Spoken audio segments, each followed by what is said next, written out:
Okay. Thank you for spending this time with me. I am just delighted to be able to share this information. I know it's February and we've been fortunate to have good weather today, so that made it a little bit easier. So I'll start with why, right? We all have very busy lives and many things to do. And why should we spend the time, or why would we like to spend the time creating a so-called sustainable yard? And I don't like that term, but it is a term that allows us to broach some of the topics that we'd like to talk about today. And the focuses that we'll talk about at the beginning here are, number one, to reduce this eco-anxiety that we're beginning to all feel, to do these things for our kids' sakes, whether you have children particularly or not, to explore the notion of the great American yarden. And I'll right off the bat, yard, garden equals yarden. Instead of separating them, we pull them together.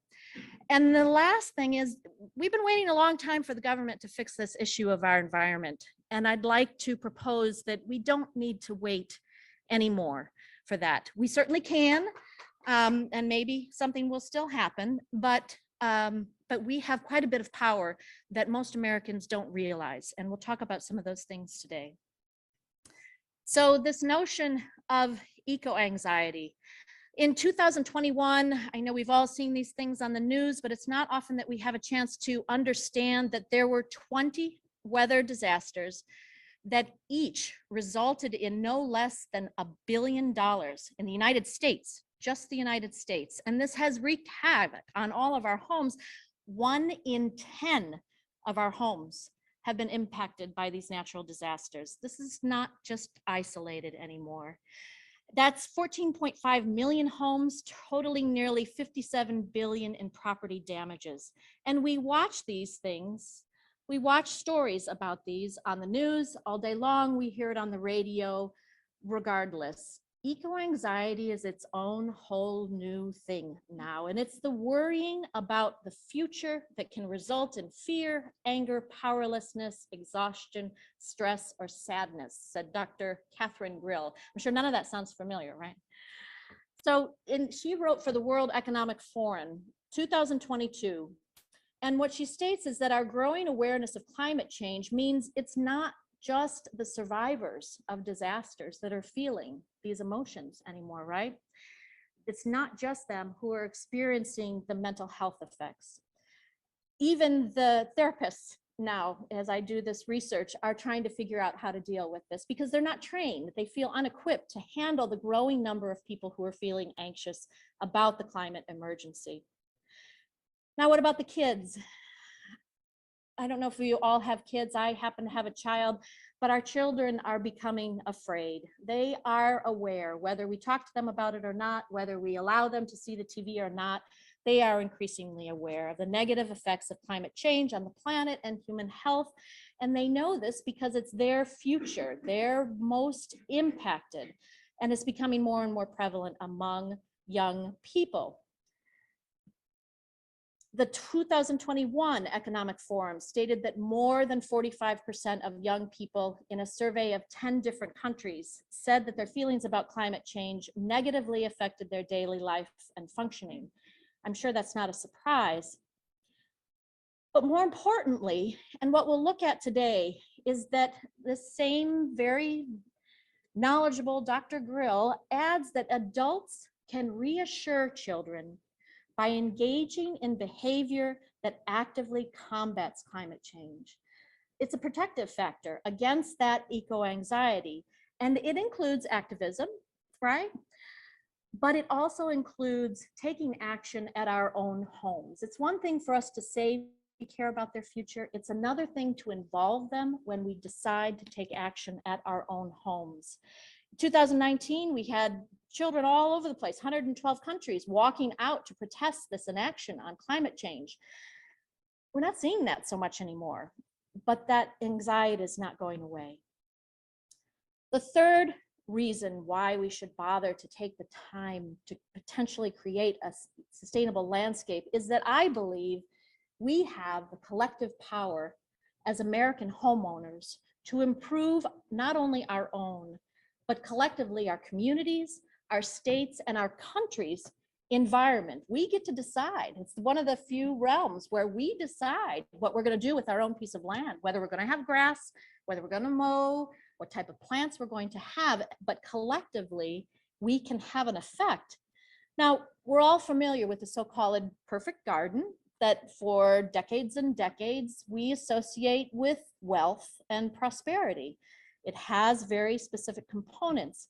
And what we're going to explore tonight is to understand the plethora of life that can be created in this same space where we don't have a lot right now by using real American plants, native plants, and how those yards, even though they're small areas, can collectively help. So the last one, we have, I believe, collective power as American consumers to improve our own community, our state, our country's environment. We know, Steve Ellis, reporter with the Government Executive Publication on Federal Business, wrote that the federal government can use its buying power to help the environment and save taxpayers' money. You know, it's logical, right? Even small shifts in those huge budget numbers at the federal level could help. But we've been hearing that in 2007, Pennsylvanians decided 77% of them were ready to take the next step to actually begin to shift our power, believed it was good public policy, and still we're here where we are. What I believe is that Americans have not yet come to understand the unbelievable, astronomical, astounding buying power that we have. $47.8 billion was spent just by Americans on lawn and gardening equipment. The US market size in general is $178.6 billion they anticipate for 2023. Those are huge numbers, and we don't produce all of those goods and services. I would like to propose that 83 million American homeowners have the ability to collectively shift our current environmental paradigm from the current ravages of conventional landscaping to something much more healthy and whole. So I'm here to share with you how the better landscape that you want can help create a healthier community and a healthier world. So who the heck am I, right? Well, I was a very unhappy traditional landscape architect for many decades in the Chicago area. And it was not very satisfying because at heart, I am an environmentalist. I'm a mother. I have a bachelor's in landscape architecture from the University of Illinois. I have a master's in natural resource management. I worked for the Wisconsin Department of Natural Resources for almost 8 years. And I now live here with my daughter, and I'm the owner of Healthy Home Habitats. It's a small company, just a solopreneur, and I help people design environmentally friendly yards. I help them design pollinator habitats and family gardening methods that increase their likelihood of success. So the reason you came today, choice is to create a sustainable yard. I am, in contrast to last year, not going to review the horrendous documented statistics of our current landscape's damages every day to air quality, water quality, light pollution, and the wildlife that are trying to live here with us. We're going to focus instead on what we can do today, tomorrow, and every day from here forward, because it doesn't have to be crazy complicated. We'll look at shrinking or quitting your lawn. Forget the job, let's quit the lawn. Creating this American garden with native plants, stopping the use of landscape chemicals. I'm going to hit this one a little hard. Buying less plastic landscape stuff, and food, growing more, wasting less, and figuring out a way that you can tolerate to compost food at home. So I'm going to try and stop for a little bit as we're going on in case somebody has a question. Question? No? Okay, all right. So number one, it's just a yard. What's the big deal? What's the problem? for most of us, and some of us know and some of us don't, Kentucky bluegrass, which is the predominant grass in our lawns, mixed with other non-native grass species, right now covers no less than 25 million acres across our nation. Now that's just private land. When you add all of the other, the public parks, the golf courses, it goes to 40 million acres. And sadly, in terms of biological activity, it's one of the least productive types of plantings that we can do. It does create a little bit of oxygen, but it doesn't feed anybody. It doesn't bloom. It doesn't change from one season to the other. So why are we doing this?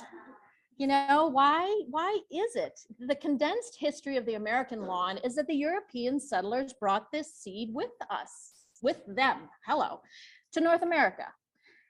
In England, it proved that they were prosperous. It also allowed the castles them be able to see any people who were going to come and take them. And we brought it with us because we brought a lot of things with us. But Kentucky bluegrass is not from Kentucky. It's not even native to North America. It's a shallow rooted grass native to practically all of Europe, Northern Asia, and the mountains of Algeria and Morocco. You know, not that those places are bad places, but this was a ruse. I purport that this was a trap. Lawns and grass demand our work, right? There's weeding, there's mowing, there's watering, there's applying the pesticides to keep the bugs out that we think are bad because it's not meant to grow here, so we have to protect it. And then the herbicides to keep other plants from growing in it, God forbid. And then we have the endless pulling out and storing away of the season protectors for the shrubs that aren't meant to live here so they don't get crushed by snow, our rose cones or winter wrapping or shrub covers. We've been duped into thinking that lawn and garden care that fights against nature was intelligent and to our advantage for some reason. And so we spend a lot. 1,027 mows is the average number of lawn mows in a lifetime. 7.8 hours is the average number of hours per year. That doesn't sound too bad. 16 hours in a lifetime. 384 average house mowing per lifetime. But, you know, there are other ways to go about this. We have 63,000 total, actually, we finally got a 2023 number, square miles of lawn. So that's even crazy bigger than the 40,000, but it is 2% of the continental land in the United States. That's a lot. It's the area the size of New York State that we have covered in turf.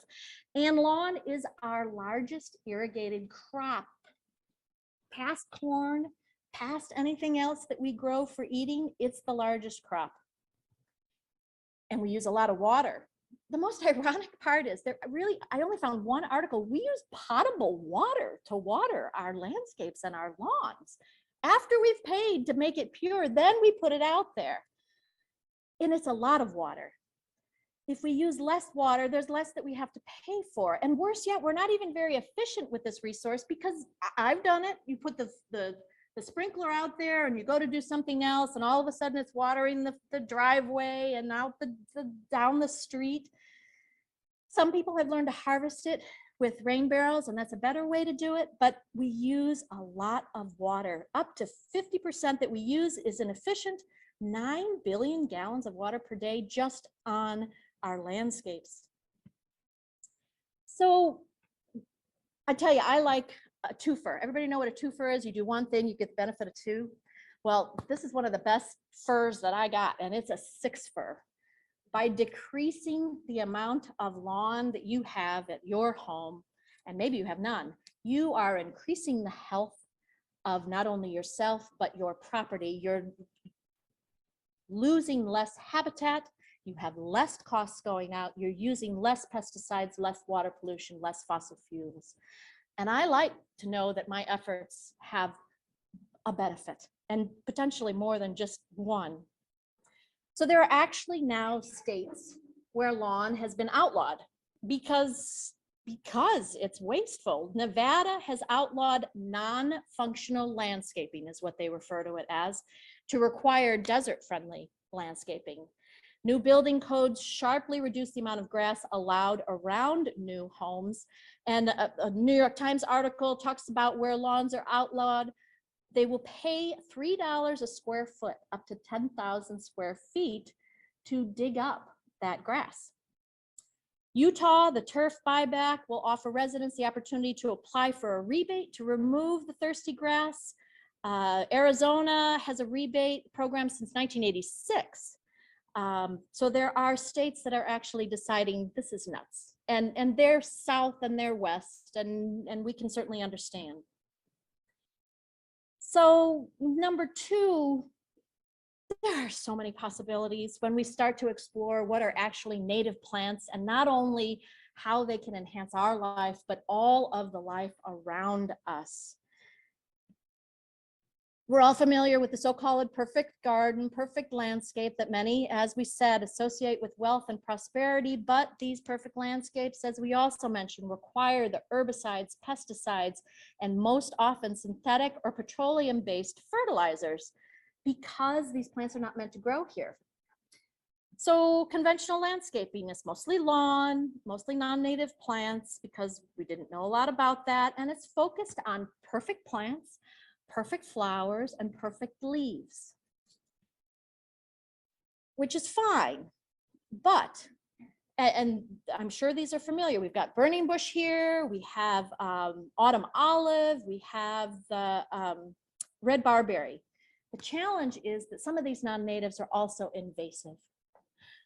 And they're invasive because we don't have the mechanisms in place. So they're, I hate to use the word foreign, but they're not meant to grow here, so we don't have controls in place. And so they have impacts. These non-native plants are starving our birds. Sadly, all non-native and particularly invasive are having this effect. And that's because the insects that live here have not evolved with these plants. And the insects are the base of the food chain that directly feed those birds. And I'll ask you, many of you are my age. Remember when we did those road trips as a kid, we'd stop at the gas station and we'd get the squeegee to what? The squeegee off the bugs from our windshield. Has anybody done that lately? Those bugs are long gone. Now, I will not say that home landscaping is the sole cause of losing those bugs, but it is a factor, and we need those bugs to feed our birds. But we can choose differently. And there are different levels to do this. Nobody says that you have to turn your whole yard into a complete native planting. That's a lot. It's a big shift aesthetically. I'll completely grant you that. But you can just do the edge, this top photo here. You can leave, if you really have to have that grass, leave the grass in the center, but begin to frame that lawn with an edge of native plantings, those shrubs, masses of them, masses of the perennials, or the forest front yard. This is a client right here in Keene, didn't want the grass and has created her own forest out front, which it does a really nice job of shielding her view from the roadway in front. Or on the left, thickening that outer boundary so that you have all kinds of seasonal interest happening through the season. And these are all native plants. They don't all look weedy. You know, we all have the aesthetic aspects that we love, and there are very possibly many native plants that can begin to feed that notion that we have, that we want to love the plants. And we have the ability now, there are resources to be able to match both the Audubon Society and the National Wildlife Federation have databases now where all you have to put in is your zip code, and it will give you a whole listing of the plants that are native to that area. Now, granted, it's a big, long list no matter where you live, and that can feel really overwhelming. So as science goes along and as data goes along, we have the ability now to think more strategically. 2 years ago, some of you may be familiar with Doug Tallamy, the professor of entomology, has wrote some wonderful books, accessible books about creating more native landscapes at home. And he worked with 2 graduate students that did a study that started identifying particular powerhouse plants, particular keystone species. And these are the plants over others that make the greatest amount of difference in terms of supporting the types of beneficial insects and wildlife that we need to support. And so we can begin to narrow down from that plethora of lists that feels so completely overwhelming to these keystone species, to these powerhouse species. And one of the ways to think about that is to think more specifically about the fact that certain plants, and this is the notion behind powerhouse and keystone plants, is that certain plants are host plants to caterpillars, the pink text up in the right hand, and certain plants are very dependent, the bees are dependent upon them. So pink and green, right? And we'll do a quick comparison here. Lilacs and forsythia, we've had them with us for a long time, and many of us have emotional attachments to these plants. They are completely not native, and they live here, a lot of them. So if we look at what they're doing in terms of other benefits beyond the flowers that we like, you'll see that lilac supports, it's a caterpillar host plant for one species. It's not a bee dependent plant. Forsythia has that fabulous gold bloom very soon, and it's green plant the rest of the year. Lilac doesn't have much of a fall color. Forsythia has a little bit, but it supports 0 of our native bees and 0 of the caterpillars that our mama birds need to feed to their babies. I don't know if I put it in here, and maybe you already know, 6,000 to 9,000 caterpillars is what a mama bird needs to feed within a 16-day period to 1 clutch of babies, because those squishy caterpillars are the perfect meal of fats and protein. So that's not a lot. Neither of these plants are helping very much there. So let's look at some powerhouse or keystone plants. We all know blueberry here, right? Grows very nicely. It likes our thin soil. Both the low bush, which grows, 12 to 18, low bush blueberry, as well as the high bush, depending upon how you let it grow, quite 4 to high. 276 caterpillar species utilize this plant, grow on that plant, eat its leaves, and provide themselves to the birds that need them to feed their babies. 6 species of native bees are dependent upon just that blueberry. Goldenrod, we love to think that goldenrod is what causes our hay fever. It's not. Ragweed causes our hay fever. It is one of the most valuable plants because it provides that last of the season nectar and pollen, and it supports 120 of those caterpillars and 22 of those native bees. There are lots of different types of coneflower, Rudbeckia. In particular, this black-eyed Susan, the green-headed variety, 14 and 17. Those are pretty staggeringly different numbers from the lilac and the forsythia. And they may just nudge you to buy a plant that's going to be happier living here anyway and have full seasonal interest.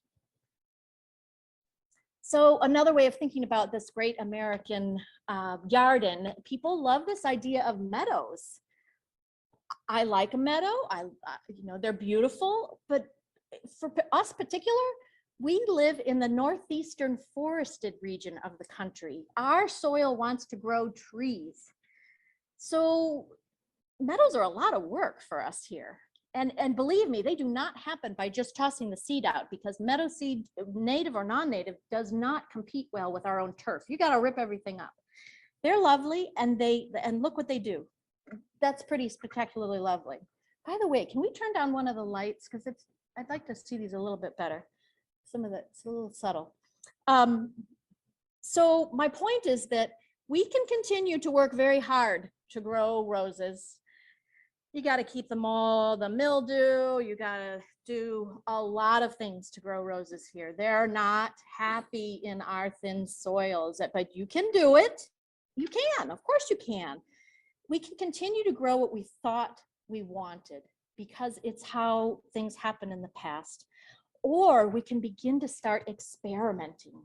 We can choose to instead slowly transform maybe just a corner, maybe just the front yard, maybe just a part of the backyard into these yardins with plants that not only create a healthier environment for us, but also support the other creatures that live here with us, in particular the pollinators, but everybody else as well. So I'm probably preaching to the choir here. You were willing to come out on an evening, and I am aware of that, but you're on board. What do you do about your neighbors, right? I have my demonstration gardens here right off of Beach Street. They don't necessarily understand because any of these native plants, they don't look gorgeous all year long. The meadow in particular looked gorgeous in that photo. The rest of the year, it looks like plots of grass. So our neighbors don't necessarily know, and we need what's called cues to care. And one of the most blatant cues to care is to put signage up so that they can know, I'm doing this for a reason. I'm doing this on purpose. I'm not just leaving it. I haven't decided to stop taking care of my landscape. But you can let them know, and it's a wonderfully passive way to share this information because people don't necessarily want to be talked at about what they should be doing. But if they see it as they're walking by, they're walking their dog, they have the ability over time to not only see what you're doing over the entire period of the year, but also have those little bits of information that they can consider and maybe go find out a little bit more. With my own business, I'm not looking to convert. People have their own opinions. I am looking to incite, and I'm looking to inspire. And when you put a sign in your yard, you are allowing that process without having to be standing there doing it. And let's say you've thought this was a great idea for a while, but it feels a little bit lonely. You're the only one in your neighborhood. Join others. There are entire organizations. The Federal Wildlife Federation has a wildlife habitat certification that you can go through the process. It's very straightforward. Habitat is food, it's shelter, it's water and cover. Doesn't have to be complicated, but you can have a sign for that too and be part of that growing entity, let alone this fabulous notion. Anybody here heard of the Homegrown National Park? Oh my gosh. So this is another project of Douglas Tallamy, the entomologist, and another one of his graduate students. And it is the notion that by planting even just one native plant on your property, you have the ability to get yourself online and put yourself on the map and become part of this homegrown national park. The goal being that over time, we begin to recreate these corridors for those beneficial insects, for the wildlife, for all of these things that are needing to flex and move with the climate change that we're experiencing. So you don't have to be alone. And by the way, they're on Facebook, they're on websites. The Homegrown National Park just has all kinds of projects going on. They're a great way to ease yourself in to see how other people are experimenting and what experiences they're having with it.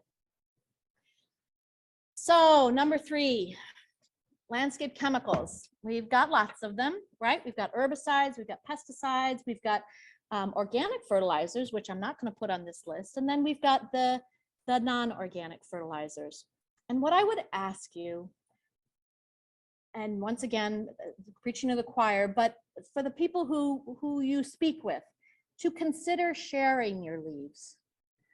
Because you're sharing your leaves with the caterpillars who you think you don't like, but once again, those caterpillars are what that mama bird needs to feed those babies. And I did not bring the slide that shows that we have lost 30 billion bee birds in our nation since 1976. It's staggering, and we'll look a little bit further as to how we now know this. So if you love the wildlife, you got to be able to give a little bit. Take some pride in knowing that your leaves are being eaten because it's supporting who you want to support. We like that part. I don't know why this keeps popping up here. Oh, that's why. Okay. So the reason that we found out in the UK, a citizen science project had people go out and start looking into nests. And what they found was that what they found in those nests were all the skeletons of the little baby birds, right? Well, how many people go up into a tree and look inside a nest? We don't know that. We didn't know that. But now we do. Now we do. And what is 30 different pesticides inside those nests? And that's the UK. No different here. No different here. In fact, there's a different study that shows that we're still showing DDT in our birds' nests. So we didn't know, but now we do, and we can make some different choices. Oh, and you can see, wait, I love this slide. See the caterpillar, she's feeding to her little baby. Squish, squish, so icky, but it's yummy, really good for them.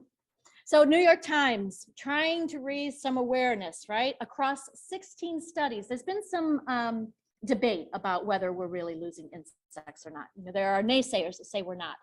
And the New York Times has finally published this across 16 studies.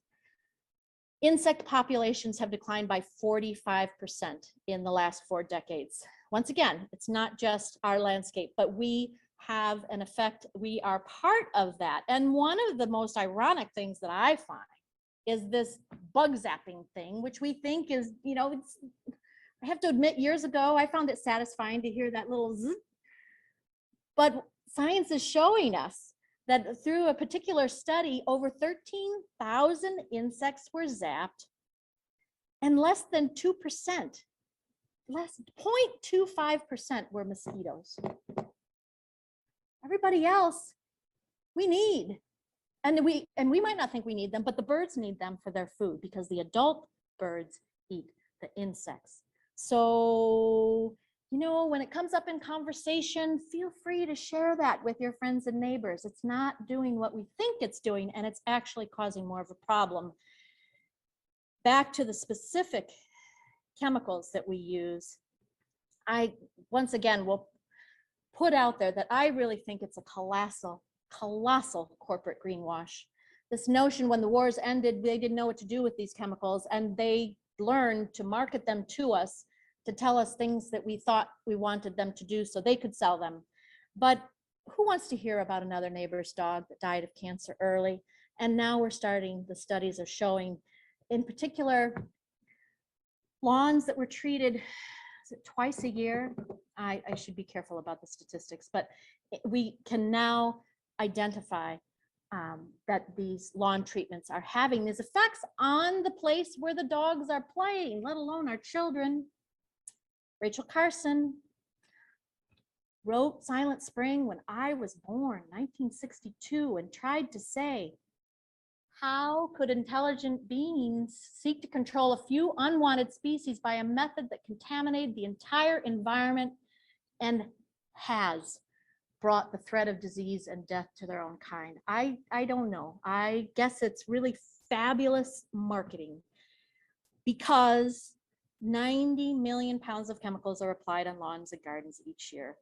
And here's the different study: dead birds, 36 different pesticides, including DOT. So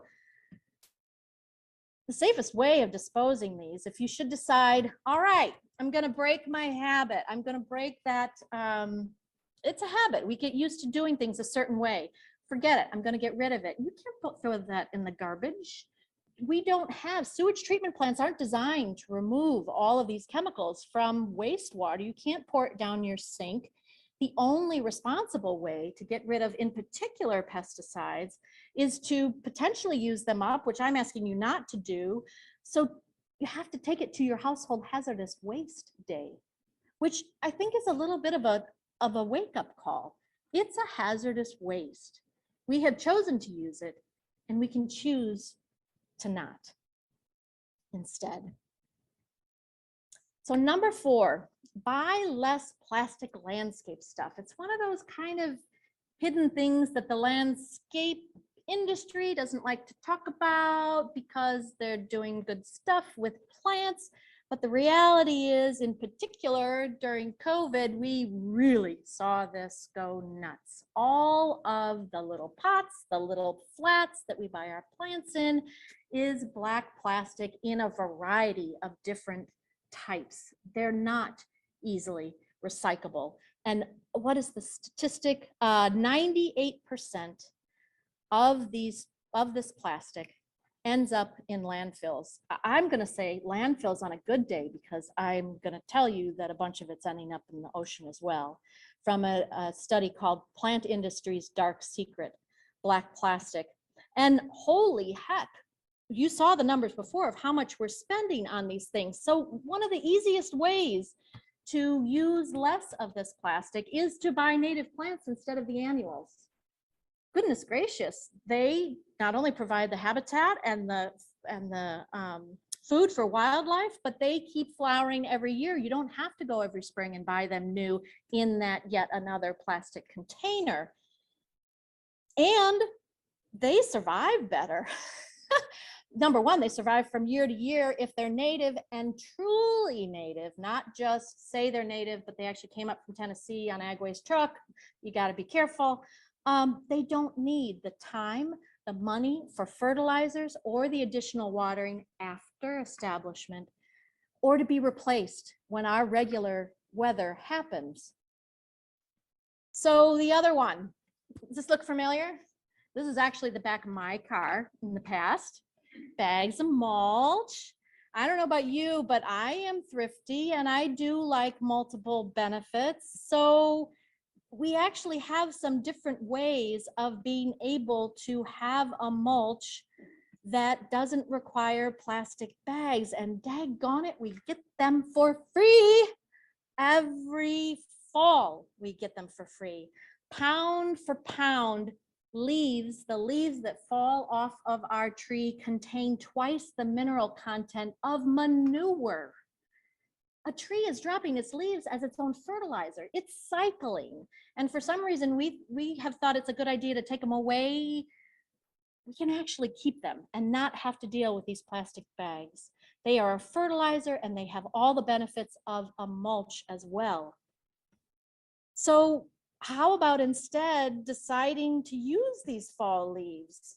You know, you can continue to give them away, but I end up stealing them from other people off the curb because there are a lot of them out there.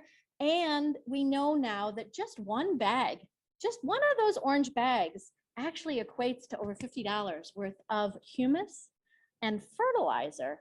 The Farmer's Almanac, those of you who were here last year, leaves are actually fall's most abundant crop.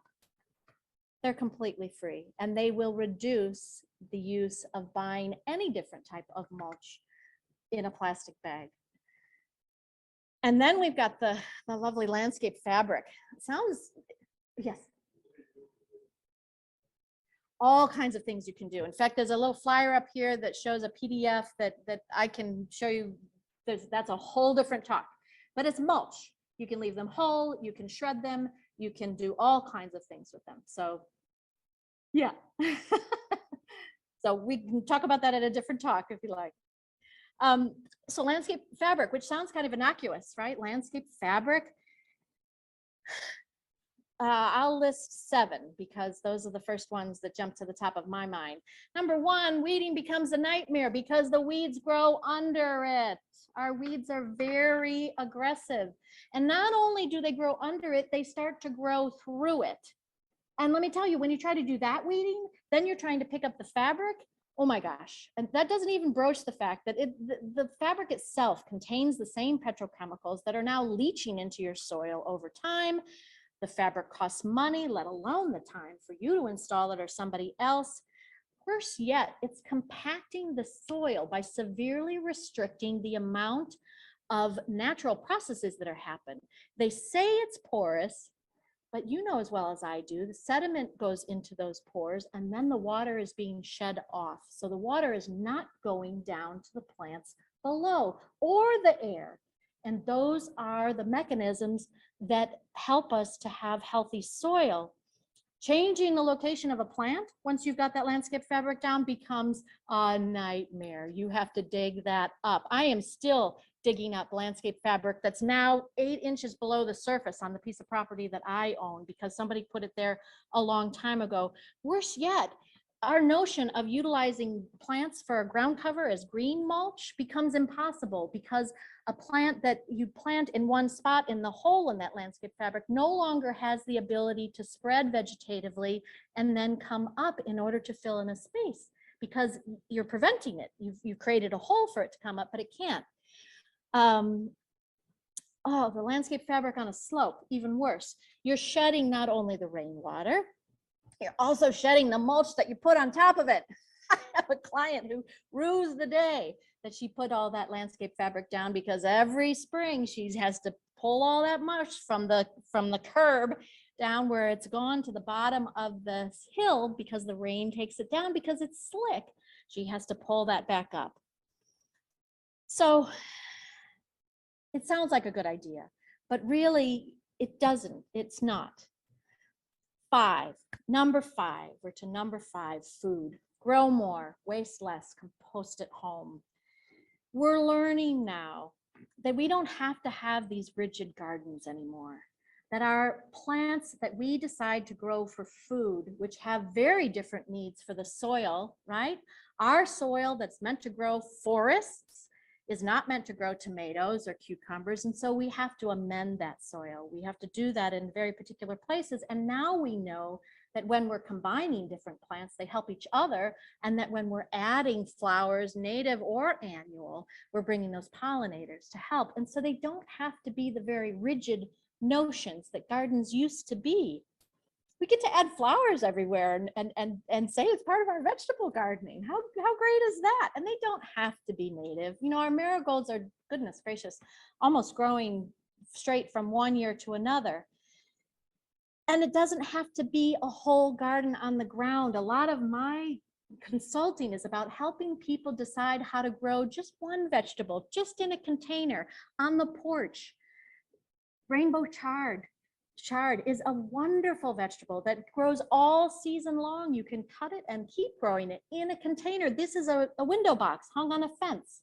You can do the same thing with grape tomatoes. It doesn't have to be a lot of food. It just needs to be some. And in talking about trying to engage our children and help them understand that we really actually do care, helping them to grow vegetables is one of the most magical things, because to them it is magical, children or grandchildren. And they're still in the mindset where this can become part of their regular life as they go forward. We have forgotten it because we got out of the habit. We were busy. I don't know where we are on time, but oh, we're doing good. So I issue a call to action.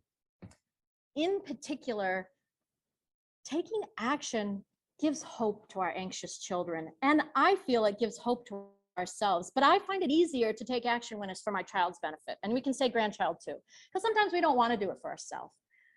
But boy, it's a little bit easier to get ourselves motivated when we think of the younger people, because our children are watching us. They want to know, and they need to know, that we're taking this air quality, water quality, soil contamination, noise pollution, light pollution seriously. And they don't know that by watching us talk about it. They know that by doing a project with them, asking for their ideas, show them that we are taking their concerns seriously by involving them in the various 5 choices that we talked about. They can help plant the plants. More importantly, they can find the daggone native nursery that you don't know necessarily where it is. They got the tech skills, right? They can go there with you and be part of that process. And we know the statistics about the kids who grow vegetables, how much more likely they are to eat them if they were part of that growing process. Ask them for their ideas. Where would you like to see butterflies in this yard? Where do you think is a good place for a shade tree? Have that conversation. Converting lawns and gardens into yardens in a neighborhood, in a community, a city, and a state can become a collective action. And Every small space helps. We even have studies to say we're seeing huge benefits. Dr. Philip Donklersky of Lancaster University, lead author of the study, A Little Does a Lot. His study was called, Can Small Scale Planting for Pollinators Make a Difference? And he is specifically stating, we're seeing huge benefits to pollinators from these small scale interventions that we used to ignore. And this is hugely encouraging, not only for us, but let me tell you, for the conservationists who have been hurting, wondering when we're going to finally get on board, and the general public that's trying to keep ourselves motivated as we're going along here. So, oftentimes the question is, people know it's easy to mow. Are they really going to be able to learn how to take care of natives? Because it's not as easy as it is to mow. Anybody who tells you that a native planting is less maintenance is not telling you the truth. This is what I do for a living. I would love to have 60 million more customers. Concrete is no maintenance. Asphalt is no maintenance. Grass requires a lot of one kind of work. Native plants is a different deal. It becomes caretaking. It becomes stewardship. It becomes that fascination when all of a sudden you realize that the particular shrub you planted brought about a particular type of butterfly that you've never seen before. And the point is that now there are all these organizations who have people just like us trying to figure this out. So there's lots of company, there's lots of resources, and there are lots of fun ways to go about this. Same fellow, your little piece of the earth is an important part of the future of conservation. And I'm going to go further than that. This is not just conservation. This is about continuing to have an environment that we can live in, because we don't get to stay if the rest of these species go. I didn't put the slide in here about the 6th extinction that we are experiencing as we speak, the number of species that we are losing daily at this point. So every one of our pieces, 25 million, no less than, that data is from 2005, the NASA data that decided 25 million acres for residential. 2005, I couldn't find, I tried to go off of studies, but you saw the 65 million, we know that now. That's a lot of acres. So, easiest ways. These are my suggestions. You'll get this by email. You can read you can watch the YouTube if you want to write them all down, but it doesn't have to be complicated. You can choose just one of these. Frame and dramatically reduce your lawn size with a deep outside border. I mentioned this earlier. That can be shrubs, that can be trees. It can even be fruiting plants. Now we do have native. We talked about the blueberry. We've got that blackberry plant. Wow, those thorns, but oh my gosh, the anthocyanins in those dark blackberries.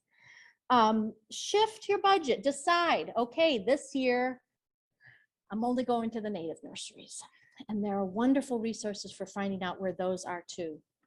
And begin to experiment. This is not a whole hog deal. This is a notion of experimenting, and it can become play to choose this one or that one, and trying to encourage your kids while you're doing that with them too.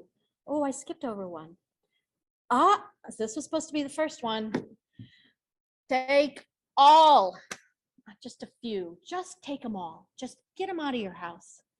So your next community's household hazardous waste day. Just one thing off your list, period. You're not using them anymore. Try it a different way. Like that homegrown national park, so much fun. Whoever they've got doing the graphics and the videos, oh my gosh, wish I could have them working for me. They just make it so much fun to be part of what they're doing. They're on Facebook, they're on Instagram. It's just a wonderful notion.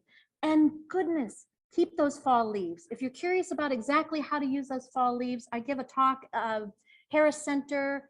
I might do it here this year about all the different ways that you can utilize those fall leaves and what to keep in mind if you still want to keep the grass. So I would like to encourage us to, if it's possible, to keep our sense of humor and realize that one of the, I think, the most enticing aspects of beginning to experiment with these native plants is that it's playful. This is play. This is fun. This can be creative. This can allow us to go a whole different direction than what we thought. I want to thank you for taking your time.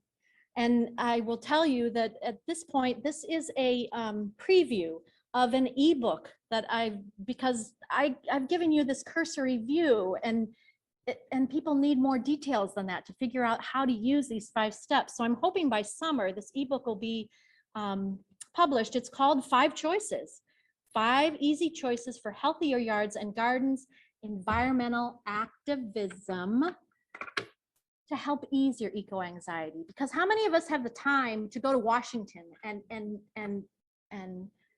do activism, or even go downtown? We have the ability to do it right at our home. And collectively, I really think it has portent. If you want to know or be kept aware of what Healthy Home Habitats is doing, there's a sign-up sheet here. You can leave your name and email address. And just so you know, I'm offering a 30-minute free consultation on Zoom. I send you a Google form, and you fill out questions about your landscape. And if you do that by March 1st, you get $50 off of any other service that you might want to do with me. I wish you a wonderful, productive landscape season, and I'll close this out and answer any questions that people have. Yes.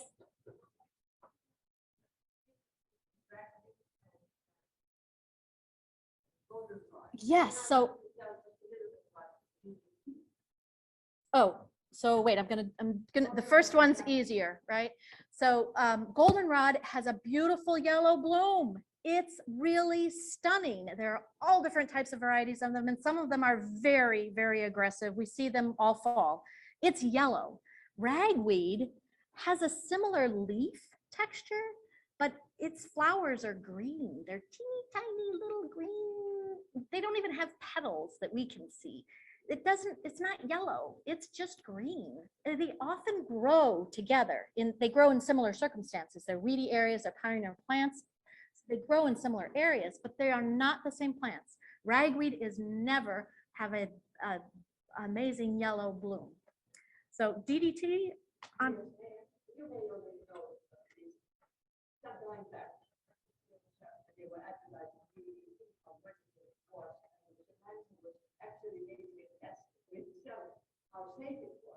So he was eating that DDT on his last Friday night. You know what happened? Just got a joke. DDT has been outlawed for a long time. I don't know the date. I haven't noted that, but the problem is that it's persistent in our environment. And so it's still, I think I just saw a recent study, and boy, don't ever write a book on environmental things right now. It's god awful depressing, but we're starting to understand that we're losing more and more of our hawks still from so wait, any other questions? Yes. So I really enjoyed the aspect of creating more forest landscape in your yard, but a couple questions related to that. So are there certain trees, like deciduous type trees, that are better for promoting pollen? Oh, it's an easy answer. Number one, there are several of the powerhouse plants, the tree version, right? But the most powerful one is the oak. Oak is a host plant to over 500 Lepidoptera species, the caterpillars, butterflies, and moths. 500. So oak is the easy answer. And oak is a tree that we do here. Cherry is the next one on the list that is a host plant to so many others. We have native cherries here. It has the potato chip bark. They're not particularly wildly attractive, but holy geez, they perform some fabulous ecological benefits. So if you've got a back area in your yard, put those cherries in there, the native cherries. Willows are another one for the wetter areas, right? The oaks in general like the drier areas. The swamp white oak likes the wetter, but willows for those wetter areas, granted, away from the house, away from the stupid pipes, but willows are another very amazing powerhouse tree. So yes, there are particular ones that are worth your while more than another. Are the evergreens beneficial, or would the deciduous ones be, I'm just thinking, we should let it go through succession and grow up like a natural forest? Thinking what would be the best trees for that, for the pollen? So I just told you, yeah. I mean, we have now our native juniper, God's sakes, lives through everything, and we don't particularly like to look at it, but holy geez, that's a good one as well. The challenge is to find something that people find aesthetically pleasing and still does the job. White pines have benefits, right? But in our sandy soil, they're shallowly rooted, and they're not first choice to put next to a house, but they provide fabulous, any of the evergreens provide fabulous habitat for the birds, right? Those raptors that we often don't provide a lot of habitat for. Yes?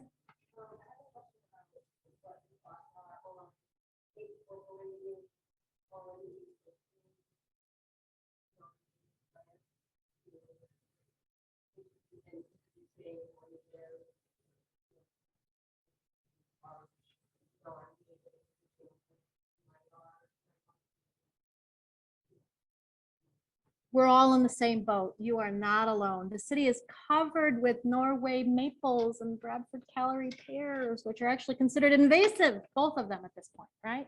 But there are shade trees and trees. Holy geez, trees are the best ever. So we're all in that same boat. Even my demonstration gardens, right, over here on Beach Street. This is what I do for a living. We're learning as we go. My demonstration gardens are not all native. I'm hoping to do a YouTube series this year about making these shifting from the traditional landscapes that we have. What's involved? How do you make those choices? Which plants go, which plants stay? So we're all in that boat. And it really is an issue of balancing out, number one, what your time is, what your interest is. There are a lot of factors that happen in that, but there is no shame in realizing if you've got something growing versus not growing, you're a step in the right direction. Getting rid of the chemicals is the next easiest. And then from there, you can begin to parse.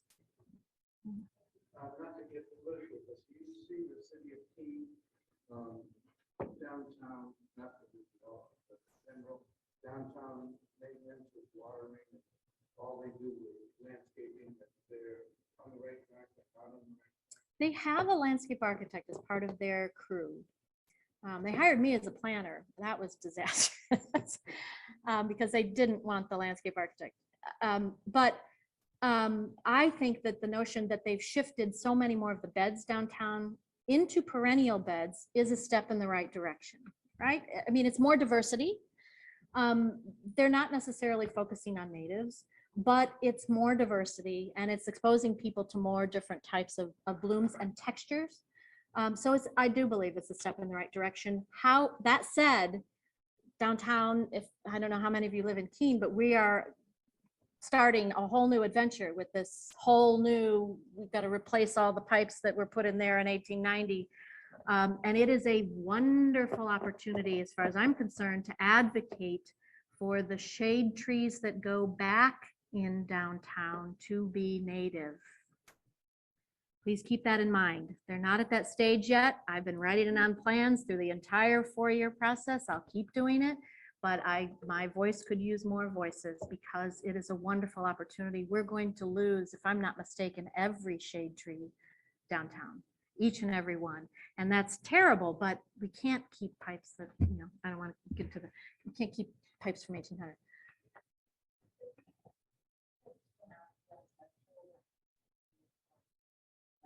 Is it less depressing than last year? Oh, good.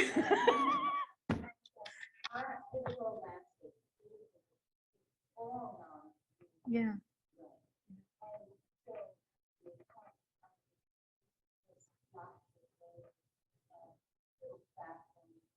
Perfect.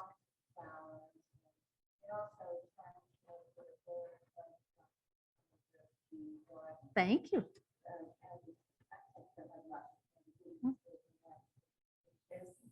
We became accidental gardeners. We had a compost bin back by our front street, Yeah. and we had raised beds from the tree. So, okay, let's get some of that soil. Yeah. Well, we got some, we didn't know that you should turn that pumpkin.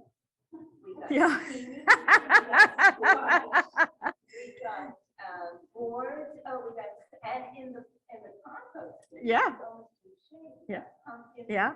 tomatoes everywhere. Yeah, It's absolutely. sort of fun. I'm glad. I'm So glad. much fun.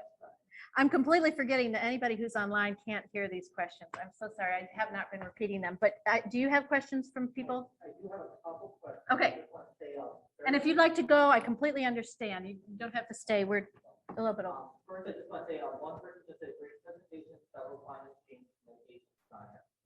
But we did have a question, I believe, when you were talking about the landscape fabric, and asked, let me just go backwards to that, about, have you heard of soft landing? No. Not sure. Is it a product? I wonder. I'll have to take a peek. Lauren on, I'm not sure if you can say into the, Lauren online asked about soft landing. Lauren online asked about soft landings. I'm curious as to whether that's a product, and I'll take a peek. It's from Heather Holm. Is that a person? I believe so. Heather Holm is a entomologist who advocates for leaving leaves at the base for fireflies and for moths that typically will eat the leaves and then fall to the ground. So Oh she- my gosh. Really she- important point. Let's Yeah, go to she- that for a second. So that's not part of this talk, but when you're talking about the shade trees, those host trees that we're talking about that host all those Lepidoptera, those Lepidoptera eat those leaves and then they create their cocoons and their chrysalis. Well, let me tell you, I think you can imagine that those chrysalis don't fly away and those cocoons don't fly away. They drop right from the tree into those leaves below there. So one of the main points of that leaf presentation that I was telling you that I also do is, God's sakes, leave the leaves below below that drip line, inside that canopy, because that's where those cocoons and chrysalis are sitting out the winter to grow and bloom and blossom in the spring. And when you rake those leaves or blow them, you are destroying, not necessarily gently raking. We have to rake the leaves off of our paved spaces so we stay safe.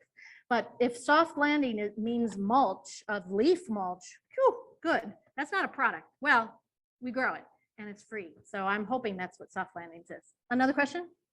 And then I just realized I read that one. Deborah asked, is there a code that would allow us to schedule the 30-minute conversation? Oh, yeah. So you don't need a code for the 30-minute. You just go to www.healthyhomehabitats.com and there's a homeowner tab. And when you go to homeowner, there are 4 services. And the first one is the free consult. And then when we do that, I give you the code for the $50 off of anything else. You're welcome. Thank you for coming. I appreciate